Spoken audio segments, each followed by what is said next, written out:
Chapter 403 Reguiaran 1. The woman's lost her mind. Why the sudden realization? Eugene thought as he exchanged his shoes for ones better suited for traversing the snow-laden grounds. Hamel, I made a decision for the world and for you. I chose to strike a pact with Melkith el-Haya, whom I viscerally despise. This is not like our previous deal in Arath. Even if Melkith did not adhere to those bizarre superstitions, I was open to communicating with her this time around. Tempest's voice resounded in Eugenie's head as he continued with his explanation. Eugene continued with his activities while listening to Tempest. He changed into a coat fit for tundra crossings, then set Mare and Rhaenyra beside him comfortably before checking their attire. But that crazy woman didn't even attempt a normal conversation with me from the start. Hamel, do you know the first thing Melkith did after taking WNYD? She flew naked over the sea. Tempest's voice was full of horror.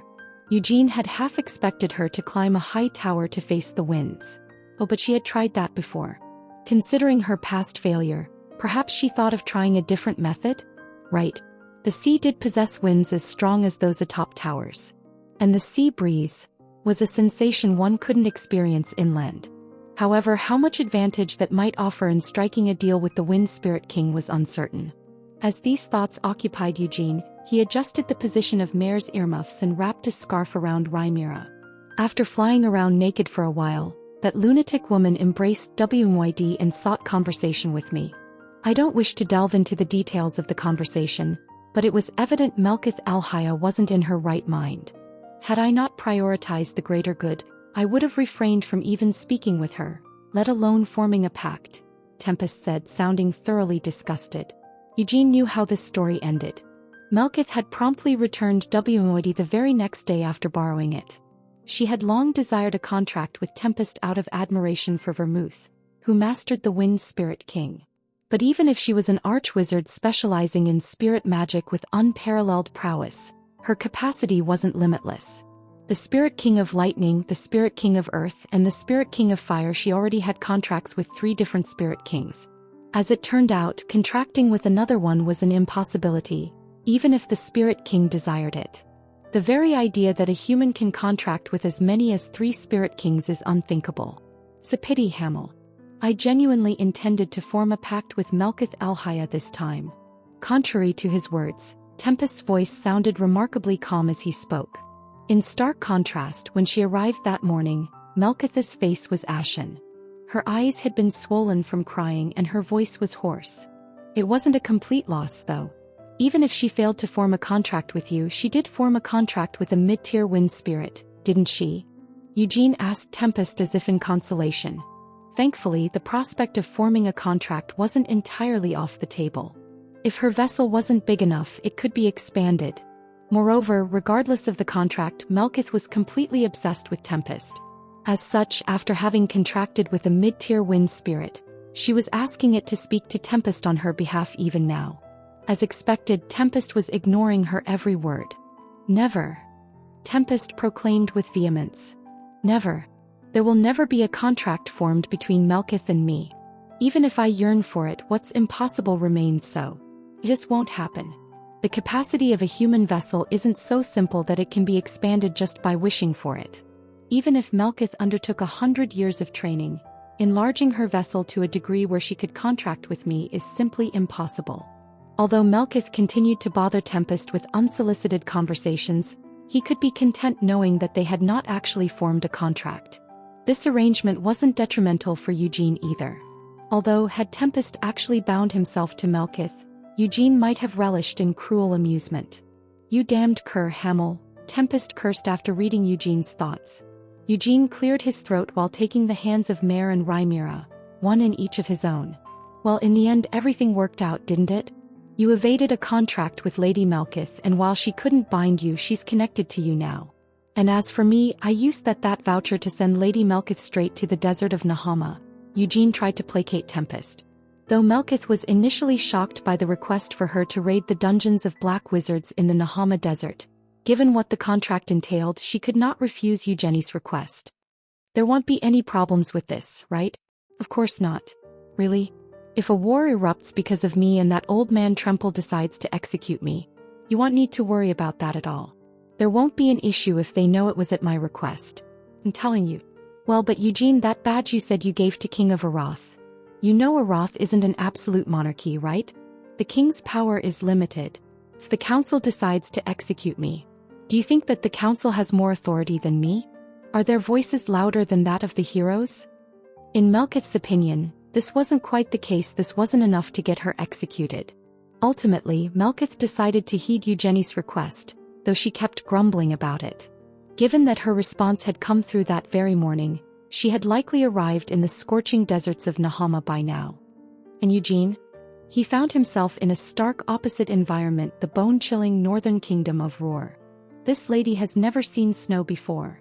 Rhaenyra squealed in delight. Mare held onto Eugenie's hand with a bit more decorum. She murmured as she looked at the antlers on Rhaenyra's head and the snow swirling around her. If only she had a red nose. She would look like Rudolph. The sudden, unexpected remark made Eugene's cheeks quiver as he tried to stifle a laugh. Noticing the change in his expression, Mare gave a cheeky smirk. Suddenly, Mare complained with a pout, "That hurts, Sir Eugene." Eugene had pinched her cheek as payback. Christina watched the playful exchange between Eugene and the two children whose age said otherwise, with a warm expression. Her gaze drifted to the distant castle of Roar as she asked, "Are you planning to visit the royal castle? We met the Beast King just yesterday. Why would we need to go to the castle?" "Let's just continue on," answered Eugene.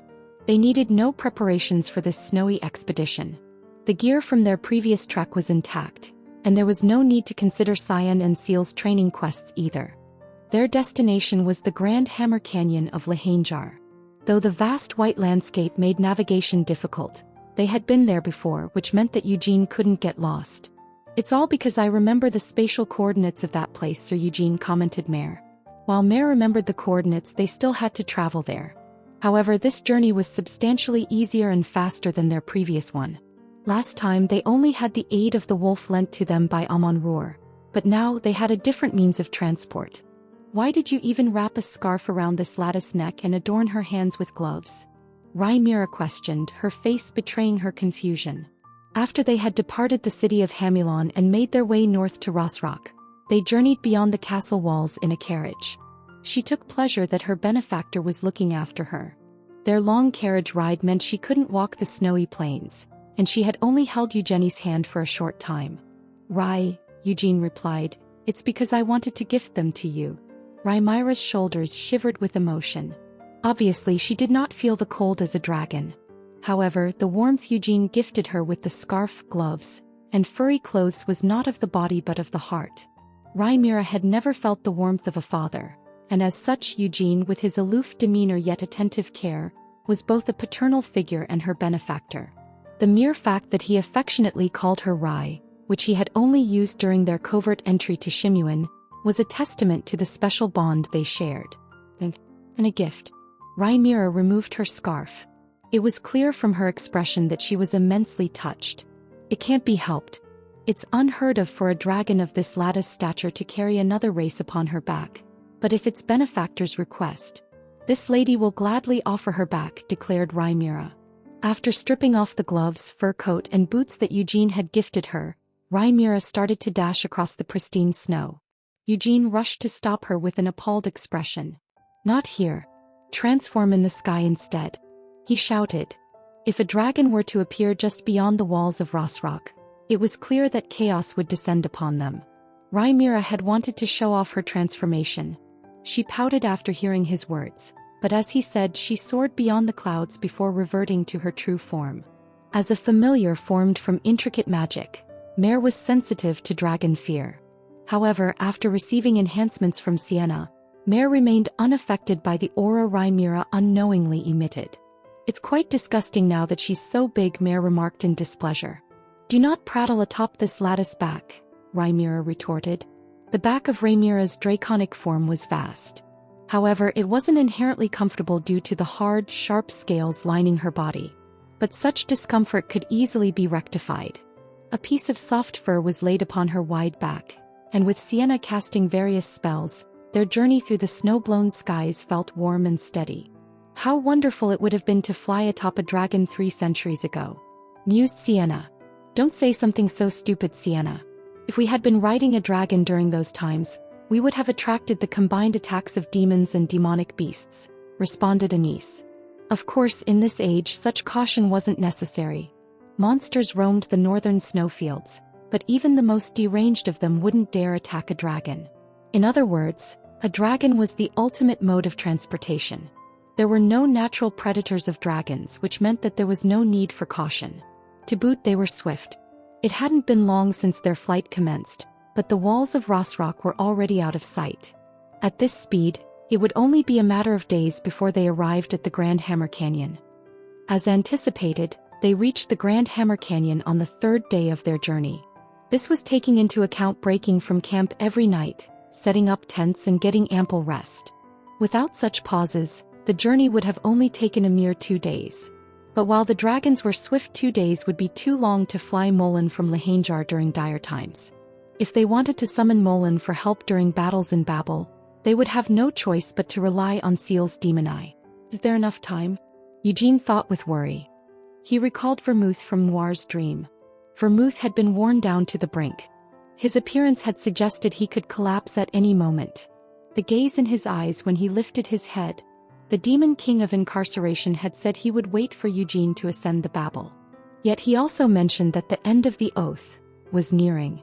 What would happen when the oath ended, regardless of Eugene challenging Babel? To Eugene, the oath seemed like Vermouth chained to a chair.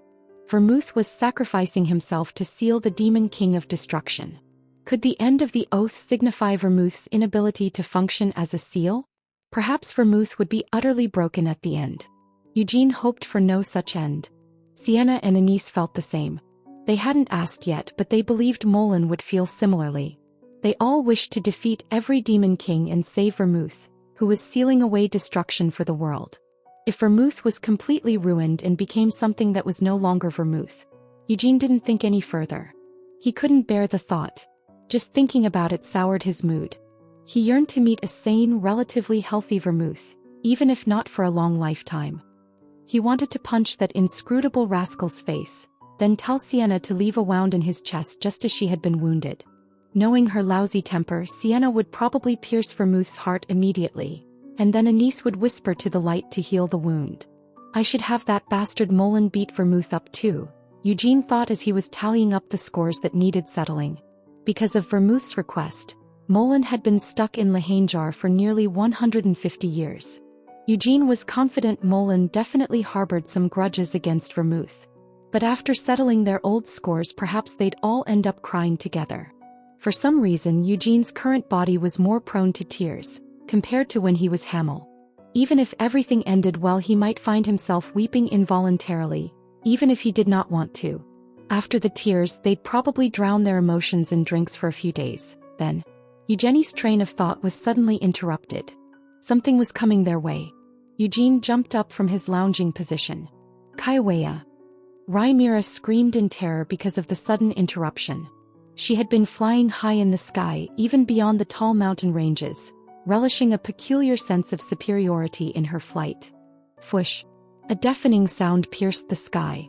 In an instant they saw an uprooted tree hurling towards them like a spear from below. Some madman had ripped a nearby tree from the ground and thrown it their way. Kaiwa! Rhaimira screamed once more, and the tree grew instantly closer. It was just a simple tree. However, the force, speed and power contained in the tree made it feel as if it could easily go through the hatchling's body. Hey! I thought Molan was all right, shouted Sienna. Molan was the only lunatic who would attempt such an attack. Sienna summoned her staff in shock, and Christina quickly grasped her rosary. Without responding to the outcry, Eugene leaped off of Rhaimira's back. Boom! Eugene kicked the tree away. He was thrown backward and his leg tingled with pain. He looked downward while wincing. He saw Molan standing atop the cliff. Moreover, this fiend seemed intent on hurling an axe next instead of another log. Eugene felt fortunate that the first projectile had been a log and not an axe. You idiot! Eugene screamed.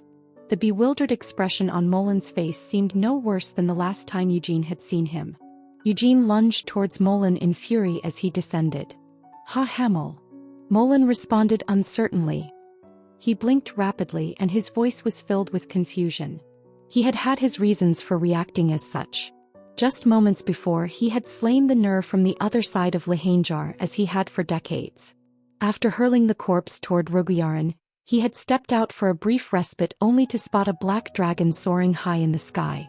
Any other dragon he might have reacted differently, but the sight of a black dragon had completely shocked him. Especially when that black dragon, with an arrogant glint in its eyes, was scanning the earth below as if searching for someone. For a brief moment, Molan was forced to consider many things.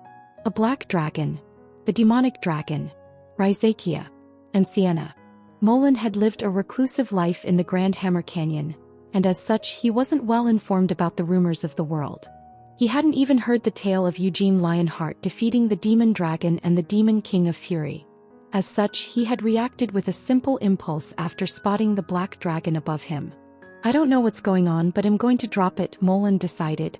He could figure out the exact situation later. Thus he had grabbed and thrown a log from nearby. You absolute imbecile. Why would you throw a log? What if it hit and injured the kid? Roared Eugene. Ha, Hamel. I'm confused. By kid, are you referring to that black dragon? Questioned Molan with a baffled expression. Who else would I be talking about? Retorted Eugene. A dragon wouldn't get hurt by a mere log, complained Molan. You were about to throw an axe. And listen, even if it's a log, if it's you throwing it, it could kill even a dragon. Shouted Eugene. Molan first set his axe down while blinking slowly, then spread his arms wide and embraced Eugene. I might not fully understand, but it's good to see you, Hamel. Why are you here though? Inquired Molan. Let go, protested Eugene.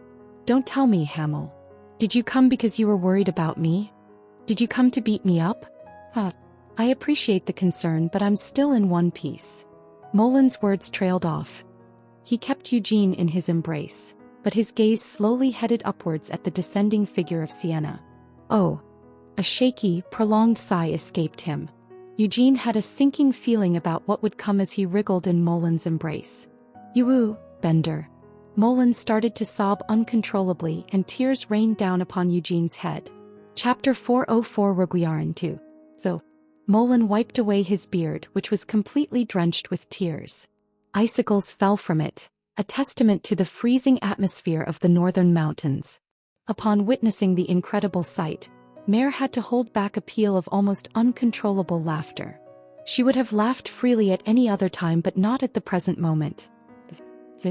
Not when Sienna also continued to shed tears right next to her. The situation warranted tears, of course.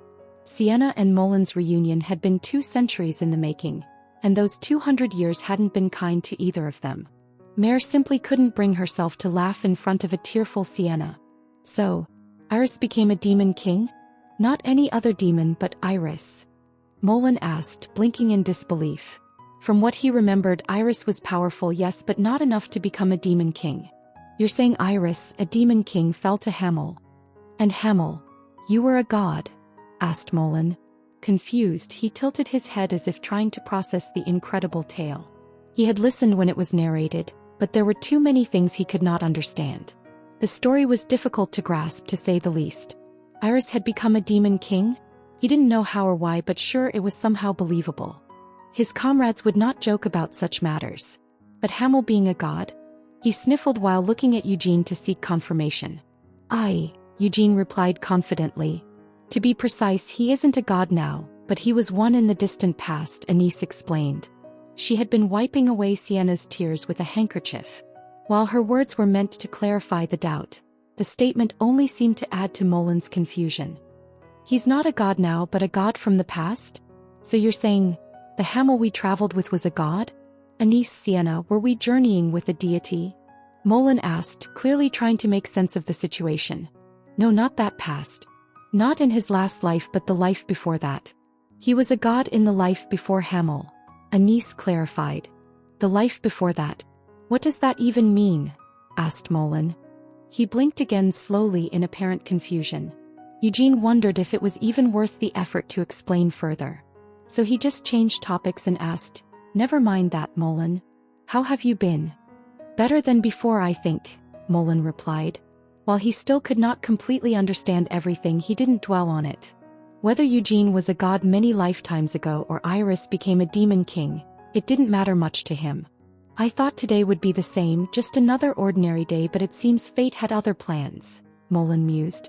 More than these revelations, what mattered to Molen was the present. He had reunited with Sienna, whom he feared he might never see again. Despite hearing that she had suffered grievous injuries and had been sealed away, Sienna stood before him, looking just as she did all those years ago. The past. Tears threatened Molen's eyes once more. He remembered the past. He had recalled the place Hamel spoke of, Hamel's homeland, Taraz. Molen remembered when they buried Hamel deep underground where no one could find him. They had all mourned Hamel, cried out his name, and remembered their shared memories. They erected a statue in his honor and inscribed his name on a gravestone. Afterward, each lived their own lives. Or so he believed. Anis returned to Uraz, while Sienna resided in Aroth as the Green Tower Master. Vermouth returned back to Kiel and received a grand title. And Molen returned to his homeland. Decades of busy days passed, and he heard occasional tales of his comrades. Vermouth was elusive and always out of reach, but he had occasionally sought out Sienna and Anis. Hamel's demise transformed them all, especially Sienna. Sienna had changed so much from their days of wandering the Devildom. It had felt as if she had become someone entirely different. Yet what about now? Unlike her time in Aroth, Sienna now wore a variety of expressions. She cried, she laughed, and she kicked Hamel out of embarrassment. Anis laughed and Hamel grumbled in response. Molen stood tall while observing his friends. Although Hamel's appearance had changed after his reincarnation, these three still remained as Molen had desperately yearned for, as they had been in the past. "Molen, why are you crying again?" asked Sienna. "Sienna, you cried lots too. I reckon that with age tears start to come easier." Eugene was the one to respond in Molen's defense this time. "Ah, you have a good point, Hamel. Did you notice that neither of us is crying now?" Anis interjected as if she had been waiting for such a comment. Molen and Sienna had lived out their lives earnestly for 300 years. In contrast, Anis now inhabited the body of young Christina. Thus, Anis could chime in without guilt whenever Eugene teased Sienna about age. Typically, Sienna would have erupted in anger, but she could not spare such emotions for now. Instead, Sienna and Molen sobbed uncontrollably while clinging to each other. Eugene seemed to find the sight pitiable. He glanced at them for a while before wrapping his arm around Rhaenyra. The hatchling was trembling with fear while hiding behind him. "There's no need to fear. That bastard's just an idiot," assured Eugene. Molen's tears ceased after a bit more time. Eugene brushed off the snow from his cloak while sitting on a nearby rock. "Are you all done crying?" he asked. "What an insufferable brat," Sienna mumbled with reddened eyes. "Meeting a friend after 200 years warrants a tear or two, so why do you have to act so irritating from the side?" "I saw him just recently," retorted Eugene. "Don't blame Hamel, Sienna. True, he might be a tad annoying, but remember when you first met him? He cried a lot. He cried in front of me as well, and he cried when he met Molen," Anis chimed in. Hey, Anis. When did I cry?" Eugene grumbled in a complaining tone. "Did you not cry then? Hamel, how can you be so heartless? Not shedding a single tear after reuniting with me, after my lonely, pitiable death, and after Molen's century-long lonely battle? Can you still call yourself human after that?" challenged Anis. Had he cried then? Eugene's eyes quivered. His memories were foggy. He wasn't entirely sure if he had cried or not. Maybe he did, maybe he didn't. But one thing was certain. If he kept denying it, he would become the asshole. "If you're sad, it's natural to cry," Eugene said, clearing his throat.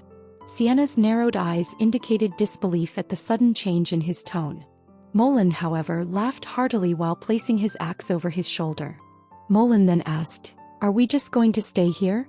Atop this mountain there's a cavern I call home. Let us head there." Eugene looked at him with hesitant eyes. Though they had met at the night march, Eugene had never truly heard of how Molen settled in these mountains. As the country's founding king, Eugene assumed that Molen might have erected a castle hidden somewhere amidst the frosty peaks. But a cavern? It was quite fittingly a very Molen thing to do. The cavern they arrived at under Molen's guidance did not seem to have formed naturally. It was entirely possible that Molen had carved it out himself. Inside, it looked as if someone had lived there for decades. It was well equipped for living, and to Eugene's astonishment, there was even a hot spring flowing inside. "You don't mean to enter now, do you?" Eugene asked. Molan used this spring by himself for decades. Do you think I'm crazy? Why would I do something like that? Retorted Sienna. The water flows so it's pure, Anise clarified. I still dislike the idea. After a brief exchange, they settled down in an orderly fashion around a table. You've slain Raizakia. Rescued Sienna. Ended Iris, the Demon King. Did you come here to share these tales? Molan asked. They had journeyed to reunite with Molan in the mountains after Sienna awakened from her seal.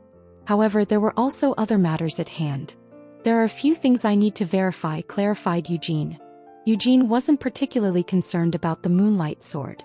He had lost control of it during the fight with Iris, but the Eugene then and the Eugene now were different.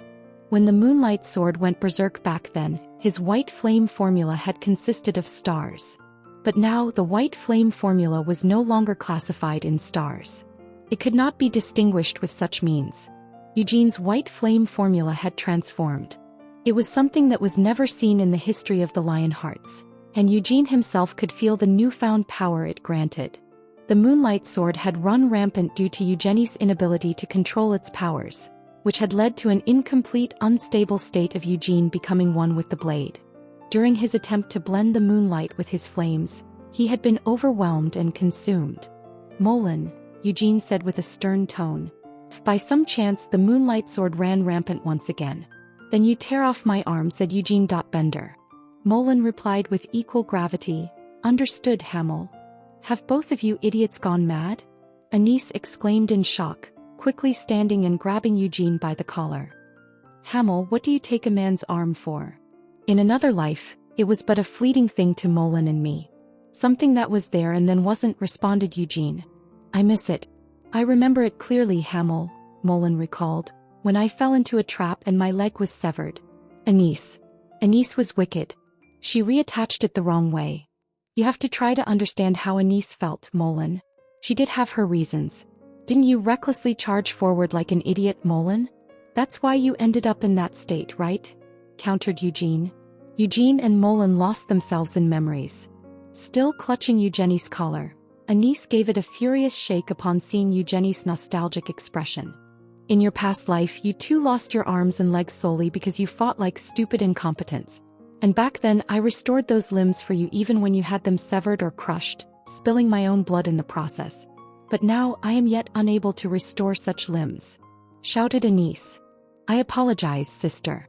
It's because of my shortcomings, Christina said with self-condemnation. You two may not realize, but Christina is currently apologizing out of guilt. For not being able to perform the miraculous, completely ridiculous act of limb restoration. Continued Anise. Rest assured, no one is actually going to tear off an arm, Eugene comforted Anise while patting her shoulders. Yet Anise's eyebrows shot up in response. You're telling me to be at ease, yet you still say something like that? Anise threatened. I mean, you could call it a declaration of resolve, mumbled Eugene. You crazy bastard. Anise exclaimed angrily. We can't always act in complete safety. We can't always avoid danger. Given our adversaries, we should always be prepared, even if it might mean risking bloodshed, retorted Eugene. Why are you sugarcoating your intentions of taking reckless actions? Accused Anise. If we're successful, it will enhance my ability to wield the Moonlight Sword, Eugene said without a hint of a smile. His cold gaze caused Anise to flinch and release her grip on Eugenie's collar. If you fear the risks, I won't be able to use the Moonlight Sword anymore. Didn't we settle this matter on the ship back to Shimuin? Eugene said sternly. I told you clearly back then, Sir Eugene. If your decisions lead you to doom, both Lady Anise and I will lay down our lives for you. If you really value us, please consider your own safety for us, Christina said with a sigh while returning to her seat. Switching places, Anise slumped down before opening a new bottle of liquor. Hamel. Had you not made that absurd remark about tearing off an arm, I would have stayed put, said Anise. I'm just trying to say it will be all right, said Eugene. He waved his hand as if to reassure her, then turned towards Molan once more. Has anything strange happened recently? Like, has the Nur been appearing more frequently, or has there been anything strange with Roguiaran? Asked Eugene. He was concerned about any signs. The Moonlight Sword had run wild, which had briefly connected him with Vermouth. And Noir, who had sought Revesta, had also approached Vermouth. As speculated, if vermouth was the seal of destruction, rashly approaching him might have had unexpected adverse effects. This is a challenging question indeed, responded Molen. After a moment of reflection he continued, first off, Hamel, the Nur always appears differently. Some days dozens appear, other days none at all. Not just recently either. It has been this way for the past 150 years I've protected these mountains. There was no pattern to the N's emergence. I once tried to predict the N's appearances. I tried to predict when and how many would show up. Trying that kept me sane. However, no predictions held true, confessed Molen. Eugene nodded quietly. Agaroth's memories lingered in him, especially his latter days. During preparations for the war against the Demon King of Incarceration, monsters started appearing from the other side of the world. Their vast numbers, ferocity and alien nature meant they could not be ignored and left alone. The war against these monsters had been long, straightforward, but brutal. Despite numerous victories, the monsters' numbers seemed endless as they continued to appear. Moreover, their appearance wasn't associated with any signs. Their origins were unknown. They simply appeared on that edge, screaming and charging. Though the war between Agaroth and the monsters was long, uncomplicated, and ferocious, it ended abruptly. It ended with the descent of the Demon King of Destruction. Roguiaran always looked the same, said Molen. The memories of Agaroth served as a warning to Eugene. The Nur, the monster, was the vassal of destruction. Although it might seem excessive to refer to such a feeble, insignificant existence without self-awareness as the vassal of destruction, Eugene was confident that the Nur was the herald of destruction's impending descent. The Nur were the harbingers. Eventually something would transpire. Whenever the Nur started to appear, it foreshadowed the descent of the Demon King of Destruction. Vermouth had sealed destruction, but the signs had started 150 years ago. From the dream Noir had shown, Vermouth looked broken and faint. Add to that, the Demon King of Incarceration had spoken of the oath coming to an end. The Grey Sea of Roguiaran. Molen, I trust what you saw, Eugene declared. Molen had possessed the best sight among their group even 3 centuries ago.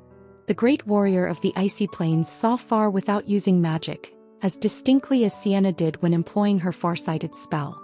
Moreover, your eyes are even better than before, continued Eugene. When Vermouth appeared in Molen's dream to caution him of the end, he had granted Molen 2 powers. 1. The eyes that could perceive even what could not and should not be seen. 2. Access to the other side of Lehanjar, where he could cast the corpses of the Nur. With those eyes, Molen could immediately detect the N's emergence from anywhere in these vast mountains. His eyes had allowed him to see the soul of a niece residing within Christina, and he had recognized Eugene as the reincarnation of Hamel the moment they first met. If you say Roguiaran remains unchanged, then it surely is. Omens are merely omens, said Eugene. Molen struggled to grasp Eugene's point. Sienna, Anise and Christina felt the same way. Did they not come all this way to see Molen and reclaim Eugenie's control over the Moonlight Sword? After a brief pause, Molen started saying, Hamel, what do you intend to? But he was interrupted. I'm thinking of heading to Roguiaran, Eugene stated nonchalantly. It's nothing much. Wasn't there an ocean at the edge of Roguiaran? Should we sail or fly over? Or perhaps we can walk on the ocean. Wait a moment. Wait, Hamel. You wish to venture to Roguiaran? You wish to cross that sea? Molen asked urgently. Beyond Lehanjar was Roguiaran, a barren land of forbidden terrain, the world's end. It was a place where neither the sun nor the moon or the stars shone. It was a place where the sky, muddied like trodden snow, stretched endlessly. Beyond it lay a frozen sea. It was a world where no one lived and no one could. That was Roguiaran. I won't go far. Just a brief venture, said Eugene. Hamel. Molen exclaimed in disbelief. Why are you acting like that? I said I won't go far, didn't I? And it's not like I'm going to head there right now.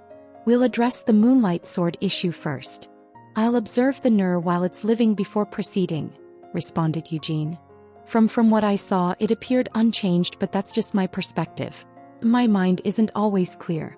I might have seen it wrong, or maybe I'm remembering it wrong, Molen said urgently. There's no way that's the case, Eugene responded with a nonchalant expression. Molen, it's true that your mind was off the rails for a bit. But that doesn't mean your memory was clouded. Your eyes weren't clouded either. Molen couldn't say anything.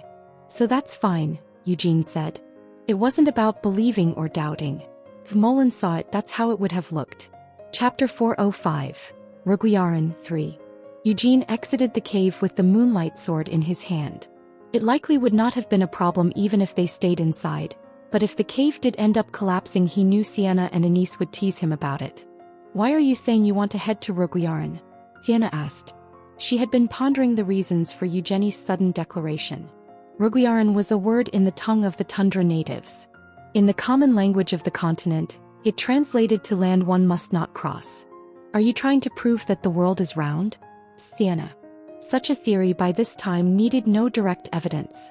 Scholars of ancient times had already observed and proven it. Yet the notion remained unverified. No one had truly confirmed with their own eyes if the northernmost and southernmost ends were truly connected. Beyond Lahanjar lay Reguiaran.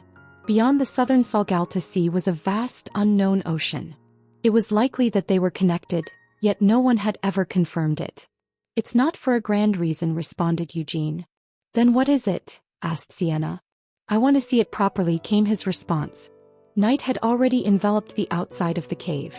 There was no snow falling from the sky, an unusual occurrence which allowed the night sky to remain clear and visible. Eugene gazed at the numerous embroidered stars. Here one could see the sun, the moon, and the stars. But after crossing the monumental boundary past the peaks of Lahanjar, the sky would undergo a change. It would become hazy. It would reveal nothing in its cloaks. The environment would resemble the void where Vermouth was sitting. "Agaroth died fighting against the demon king of destruction," Eugene said. He had disconnected memories as Agaroth. His first memory of Agaroth was seeing him atop a mountain of corpses. And another was a battlefield saturated with the smell of blood, a place where bodies were littered like common trash. He had seen a man staggering due to the weight of despair. However, he had no such recollections from his memories of Agaroth's wars. Even as the god of war, Agaroth did not always triumph in battles. He experienced his share of defeats. Yet for him, defeat wasn't cause for despair. Both victory and defeat were simply different facets of war. However, the Agaroth Eugene saw in the dark room had been steeped in desolation. Moreover, the battlefield he traversed wasn't one of mere defeat but of utter annihilation. The battle had long concluded in the place he walked. Eugene had a vague memory of Agaroth's death. The demon king of incarceration had also mentioned it. Agaroth had not retreated when the demon king of destruction descended against the war with the Nur. That was how he had met his end. "If I head to Reguiaran, where the Nur come from, I might find my disjointed memories resonating and resurfacing.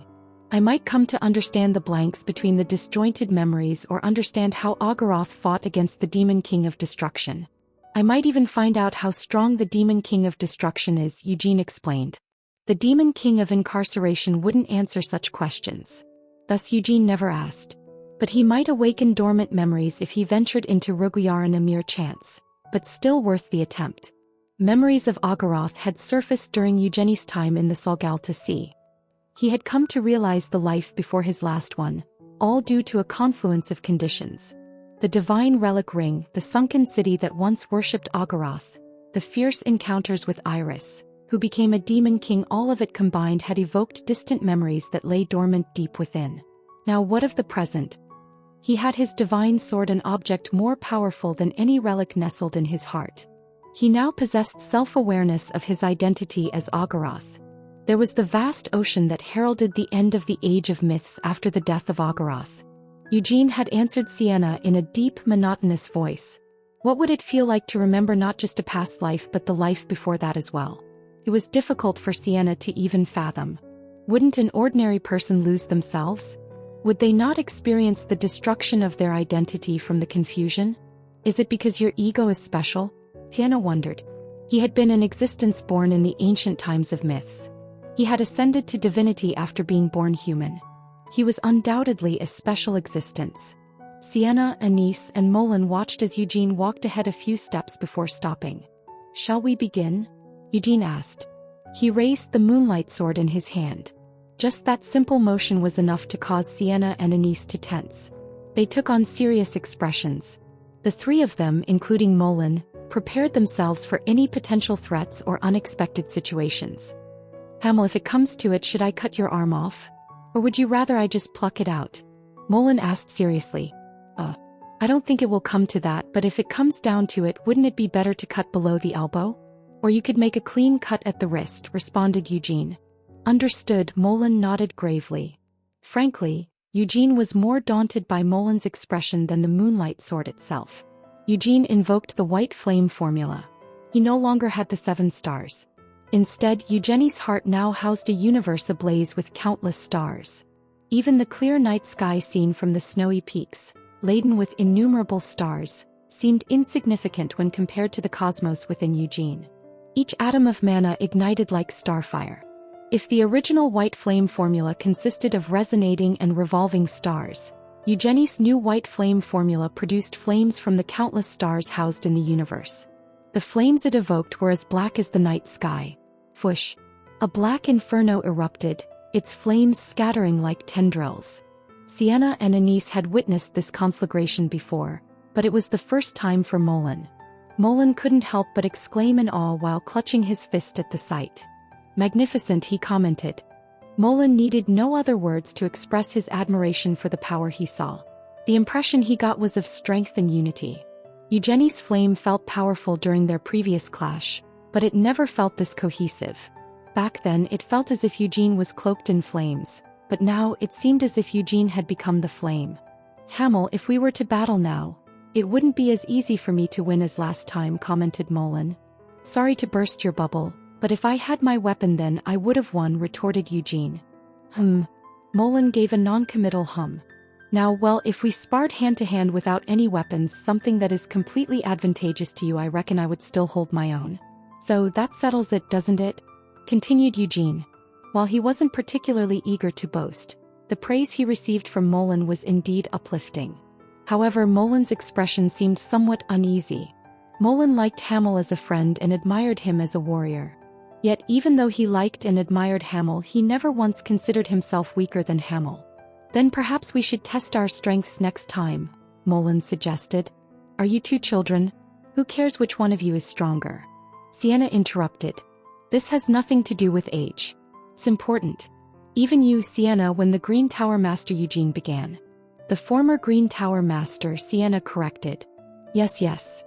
When the former Green Tower Master underrated you just a little, you instantly freaked out and beat the crap out of him, continued Eugene. Beat the crap out of him? Say it properly. I didn't beat the crap out of him. I simply provided him guidance as his senior. And in any case, how is that even remotely similar to the current situation?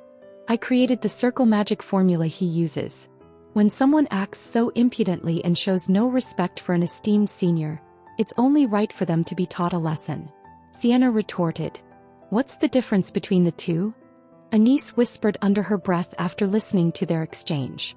It was the same as 3 centuries ago, but Hamel and Sienna had remarkably similar personalities. Perhaps that was why they got along so well. Anise had once envied their resemblance. However, she never once wanted to be as frivolous as them. She imagined that she would have to relinquish a portion of her dignity as a human being if she wanted to become as unsightly and flippant as them. The moonlight sword was drawn from its sheath. In the past, the moonlight sword would shimmer with moonlight when drawn, as if it was infused with mana. But no such phenomenon took place this time around. There was no moonlight. Instead of the usual brilliant gleam, the moonlight sword looked almost frail and diminished after being drawn from its sheath. Although the pieces Eugene recovered from the mine in Khazard Hills were still intact and in place, it looked almost as if the blade would shatter at any moment. Is it even usable? Sienna asked without dropping her guard. Instead of replying, Eugene slowly lifted the moonlight sword to his side. Whoosh! The black flames enveloping Eugene slowly transferred to the blade. The moonlight sword disintegrated. The blade had already looked to be on the verge of breaking, and once the black flame washed over it, the blade shattered silently. The hundreds of blade fragments dispersed. The spectacle made Sienna shout in surprise. Anise cast a divine spell in response, and Molan took a half step forward. Although the sudden destruction of the moonlight sword startled Eugene as well, he raised his hand as a signal for the group to stand by. He sensed no immediate threat from the moonlight sword.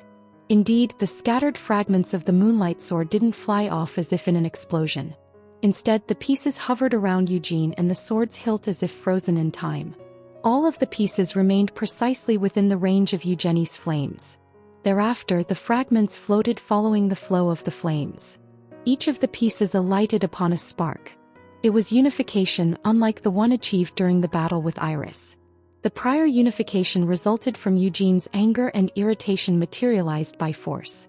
He had crushed the hilt with brute strength and poured out his mana to dominate the moonlight. Though he ultimately succeeded in making the moonlight and his mana coexist, he failed to control the moonlight completely and caused it to run rampant. But now they moved in harmony. Eugene observed the floating shards with calm eyes. The shards heeded his will and gathered at the call of his intent. Like hundreds of fragments adhered to the sword hilt and began to form the blade. The resulting blade was still only half of its original form, but unlike before, it was firmly bound without any fissures. Whoosh! Moonlight began to blossom within the black flames. The moonlight sword was no longer completely devoid of any power but once again revealed its ominous aura as before. Yet at this moment even the terrifying aura of the moonlight sword was completely under Eugene's dominion. His will was not engulfed by the sword's madness. By the gods, Sienna uttered almost unconsciously. Sienna had been right by Eugenie's side when the moonlight sword ran wild. She still remembered the overwhelming foreboding feeling she had received.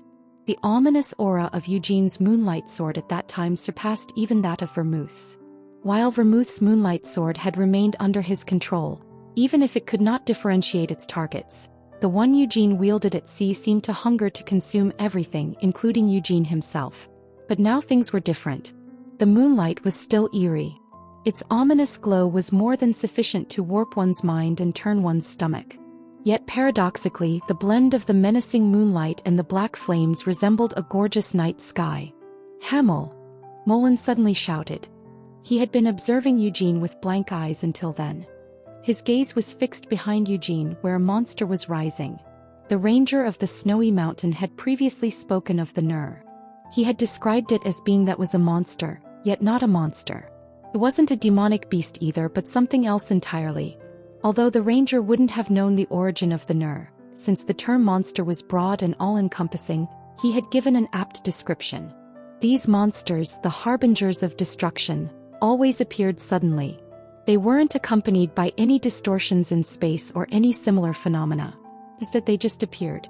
Eugene turned his head after sensing the existence behind him. He had seen the Nur before. He had seen a creature as tall as a giant with horns on its head. However, not all of the Nur looked like this.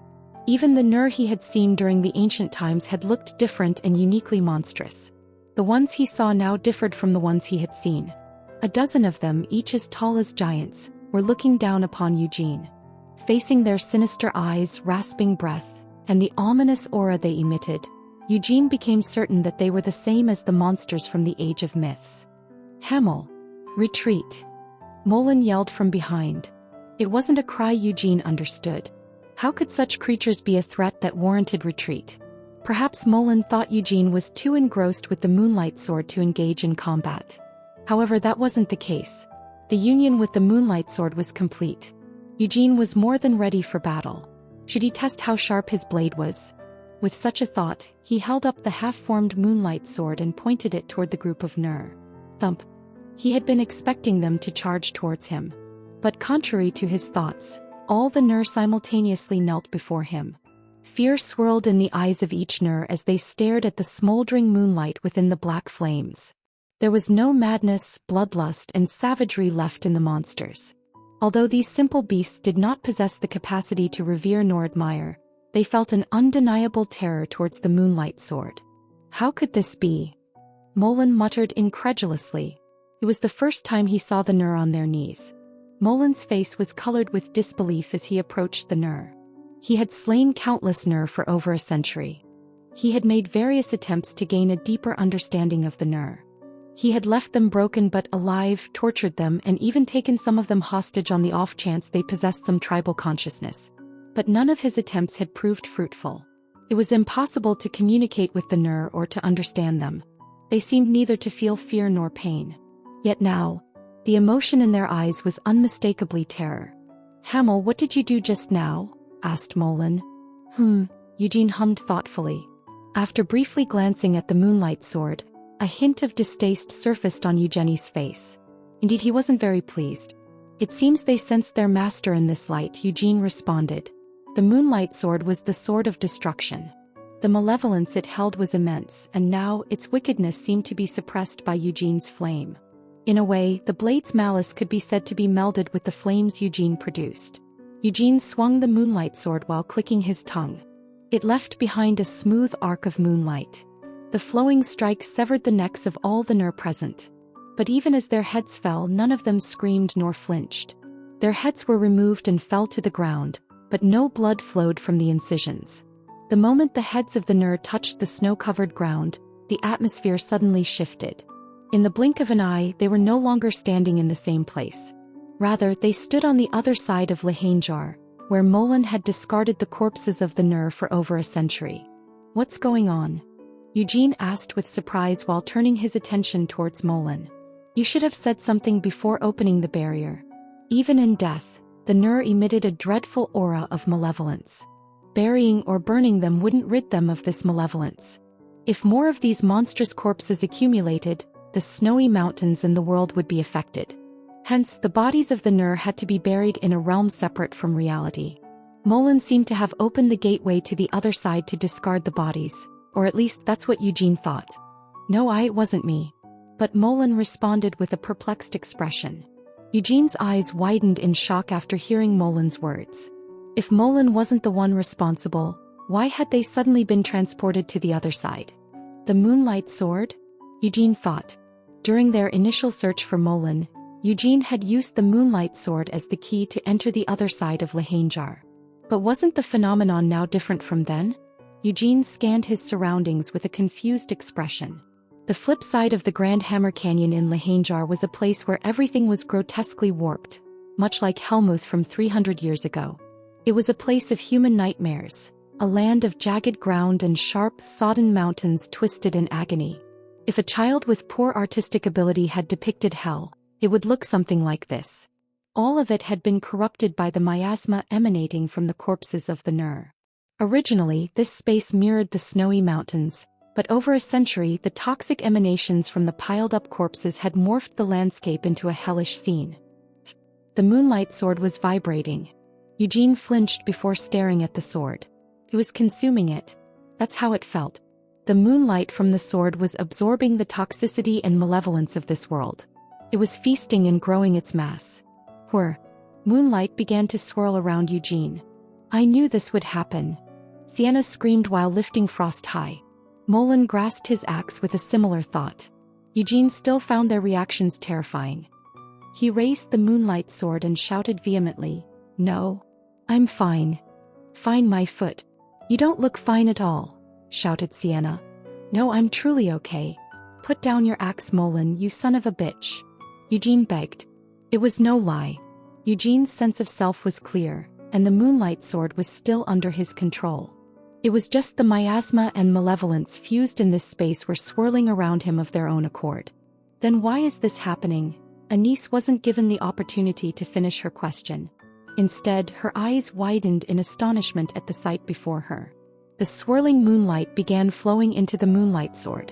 Then the moonlight began to form the missing piece of the bisected blade. Chapter 406. Roguiaran 4. The blade of the moonlight sword had been shattered. Long ago, after Vermouth had completely destroyed it, the specifics of the sword had remained a mystery. But this ominous blade had been passed down to Eugene knowingly or unknowingly. A few years ago, Eugene ventured into the mines of Khazard Hills to gather the blade's scattered shards. However, even with all the fragments combined, it was still only half the blade it once was. The blade. Eugene looked at the sword with awe. The noxious miasma exuded by countless corpses of the Nur had accumulated over a century. This malevolent mist mixed with the moonlight, bonding with the blade. Eugene gazed at the ever-elongating blade. Rampage. That word suddenly popped into Eugenie's mind. This transformation wasn't taking place by Eugene's intent. In that sense, what was happening with the moonlight sword was indeed a rampage. Yet, oddly enough, he felt no imminent danger from this anomaly. They've already merged, Eugene thought in amazement. Eugene's flames and the moonlight had combined. In simple terms, the pervasive toxic miasma of this world was empowering the Moonlight Sword, restoring its blade without needing any more of its missing fragments. Yet with the Moonlight Sword already merged with Eugenie's power, the sword remained under control despite becoming increasingly powerful and complete. Whoosh! The swirling moonlight dissipated. At its core stood Eugene, who slowly lowered the Moonlight Sword he held aloft. The tip of the elongated blade was unsharpened. It was blunt like a club. However, the Moonlight Sword was never intended to slice or pierce its use. It didn't quite feel the same as before. What he felt from the Moonlight Sword was even different from when Vermouth had wielded it 300 years ago. Eugene couldn't exactly pinpoint the difference, but the blade now just felt different from back then. However, the elongated blade of the sword felt reminiscent of its old self. How strange, Eugene muttered as he tested the Moonlight Sword.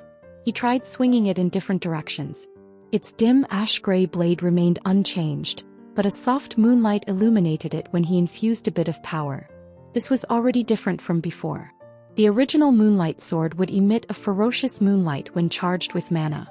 Now, instead of releasing a fierce, expansive light, it only created a thin layer of coating on the blade, similar to a condensed blade aura.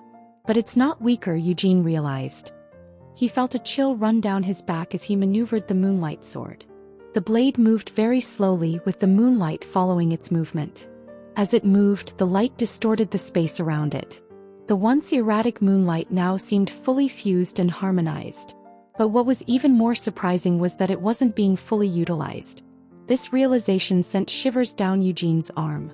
Even at this very moment, it felt more daunting and powerful than it was in his battle with Iris, and this wasn't even its maximum output. Moreover, the current Moonlight Sword harmonized with Eugene's mana. In a realm of what-ifs, what would happen if one were to overlay the Moonlight Sword with the empty sword? What if he forged Eclipse by merging the light of the Moonlight Sword with his flames? Ha! Eugene exhaled loudly. Truth be told, the extent of its potential power was beyond any measure.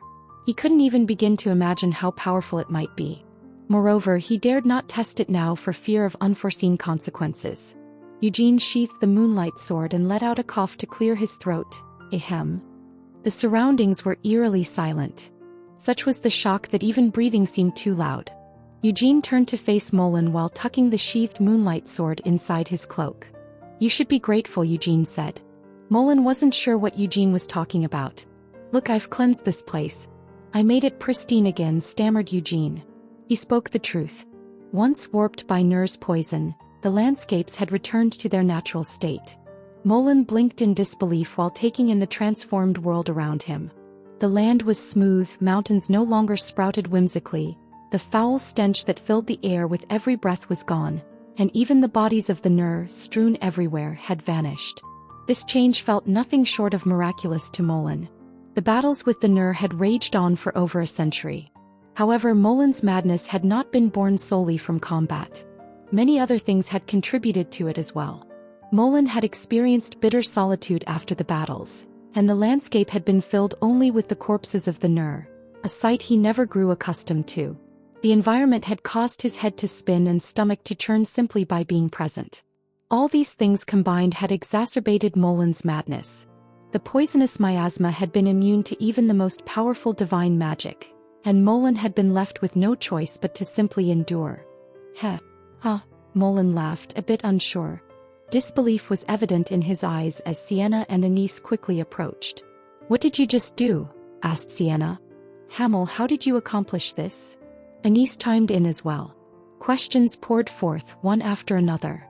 From what could be inferred, Eugene had reconstructed the Moonlight Sword. The original Moonlight Sword had been destroyed. The scattered fragments had been imbued with Eugene's flame and, by his will, came together once more to form the blade. This act strengthened his dominion over the Moonlight Sword. Though Eugene had arrived at a plausible conclusion, he lacked confidence in conveying this intangible process to Sienna and Anise. Thus he took on a serious expression and said, "I don't know. Is that something to boast about? What do you even know? Do you think it's normal not to know something you're responsible for?" Sienna and Anise took turns playfully smacking Eugene's back. The strikes were fierce to the point of numbing his back, but the two of them refrained from probing further after realizing it wasn't a grave matter. "Ha ha. Ha ha ha. All the while, Molin was laughing heartily and darting around the snow-covered mountains. He raced to the peak and leaped off a cliff only to return in the blink of an eye. Then suddenly he hoisted Eugene up, crying, "Thank you. Thank you, Hamel." With that, Eugene found himself tossed into the air and then plummeting down repeatedly.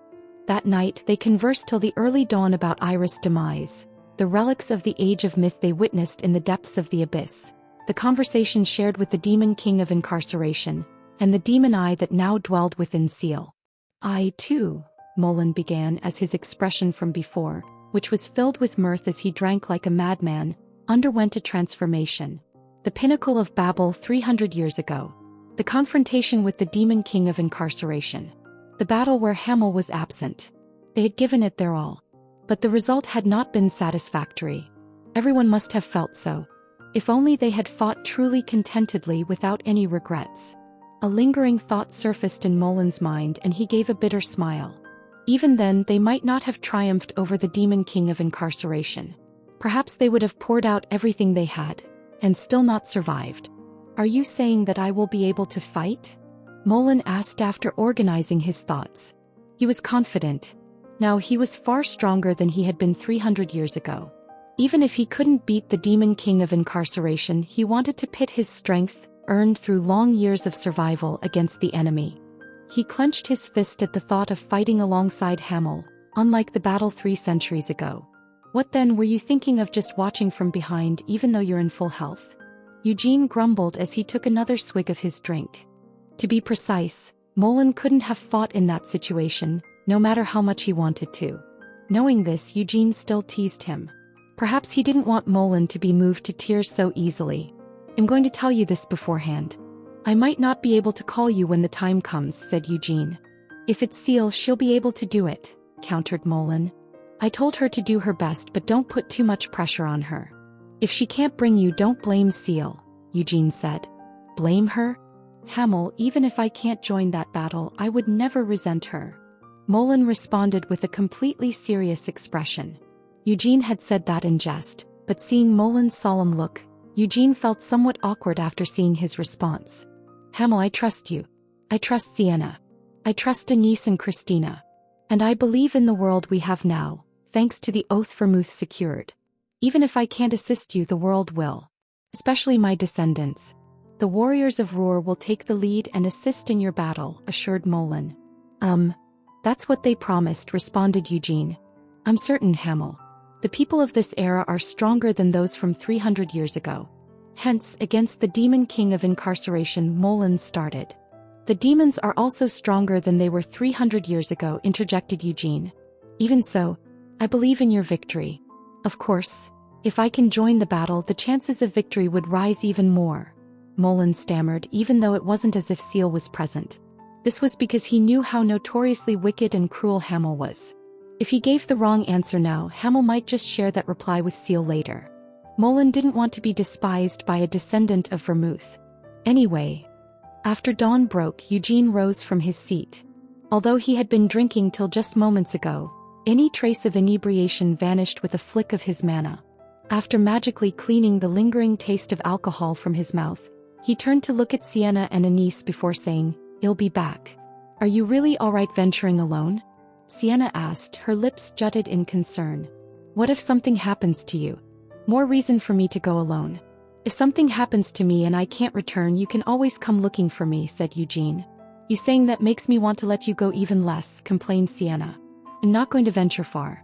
At the latest, I'll return by midday," Eugene promised. Eugene had made all preparations. He tucked the tracker device that Sienna had made into his cloak and wore the blessings he got from Anise and Christina. He exited Molin's cave and ascended to the peak of Lahanjar.